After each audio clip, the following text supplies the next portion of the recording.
Magandang umaga. Ayan, bibisitahin kong aking tanim na luya. Anong dinadala? Mangunguha kang dahon ng malunggay. Ayan, marami palang stock si Padyong uling.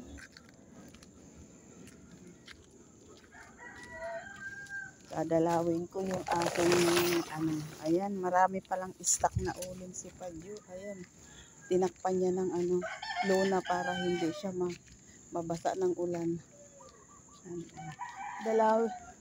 Ayan, bisitahin kong aking tanim na luya. Malago na siya. Ayan ang aking tanim na luya. Oh.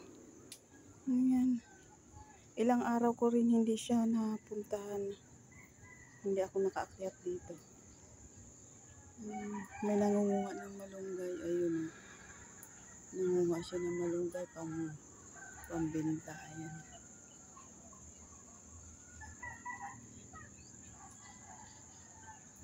Hindi siya makita. May mga malunggay. Ayan yung aking. Ayan ang ingay ng manok. May alaga yung asawa ko ng manok. Ayan. Maingay pagkadating ng umaga. Pag ako pumapanik dito. Ayan siya. Kapatong siya dyan. May puno. Ayan yung aking luya. Ang ganda na po ng dahon niya.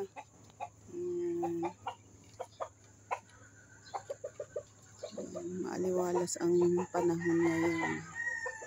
Ayan, ganda ng sikat ng araw. Pero mamayang hapon na yan.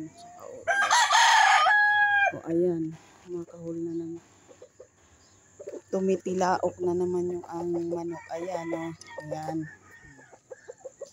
Maingay pag ako nagbablog. Pag nandito ako sa Ayan lang po. Ayan yung aking tanim na luya. Ang ganda. Ayan, may manok pa doon sa dulo. May asong naliligaw. Ayan, puno ng mangga. Wala pang bunga. Ayan.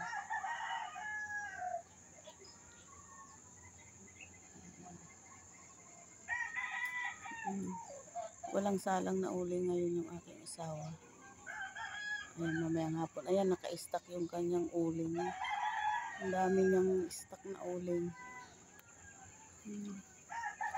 Ayan ang aking luya. Ayan, malapit na. Ingay naman ng Ayan po. Ang aking tanim na luya. Ang ganda ng dahon. Wow.